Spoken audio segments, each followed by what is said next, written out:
So what I want to do is actually talk about the difference between unit tests and behavioral driven tests, because I think the common misconception out there is that engineers believe that um, all tests are unit tests for some reason.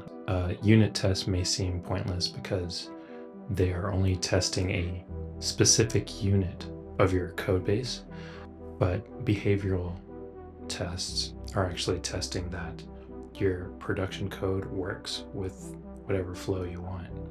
Okay, so if we take a look at this example here, there's a page of code where there's unit tests here, and then we also have a page for a behavioral driven test.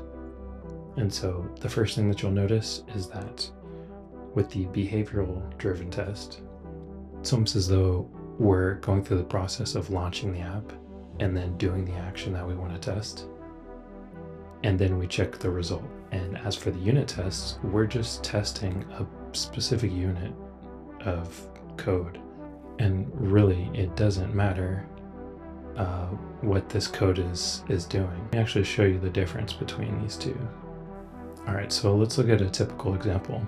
A typical example of writing unit test involves creating a protocol of some sort, making sure that the production code abides by that protocol.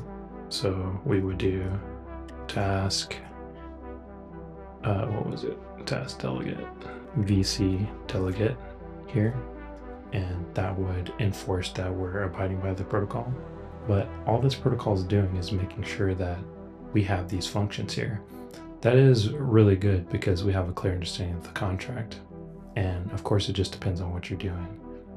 But look at what the next part of the process is for writing a unit test. All we're doing is just mocking out and asserting that when we call certain parts of this unit test, are certain parts of this actual class, that, we're basically just checking to see if certain methods were called.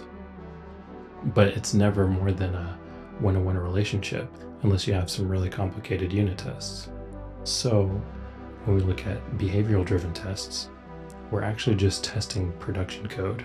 So there's no mocking, except for maybe your logger or your analytics tracker, so that we can get understanding and find out if a given thing was called or a certain page was loaded.